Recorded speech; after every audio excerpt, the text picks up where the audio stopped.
اپنا بھید۔ ایک بادشاہ تکش نے اپنے غلاموں سے ایک راز کی بات کہی اور انہیں منع کیا کہ اس بات کو کسی دوسرے پر ظاہر نہ کرنا۔ 1 سال تک تو خیریت رہی، پھر ان غلاموں میں سے ایک نے اپنے کسی دوست کے سامنے یہ بھید ظاہر کر دیا اور اسے تاکید کی کہ یہ کسی دوسرے کو نہ بتانا۔ اس کے دوست نے بھی اسی طرح کیس دوسرے کو یہ بات بتا دی۔ شدہ یہ بات ہر طرف پھیل گئی۔ بادشاہ کو علم ہوا تو اس نے غضب ناک ہو کر حکم دیا کہ ان غلاموں کے سر قلم کر دو۔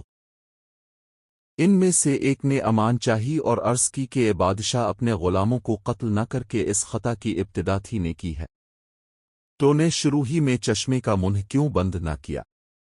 جب وہ سیلاب بن گیا تو اس کے آگے بند باندھنے کا کیا فائدہ؟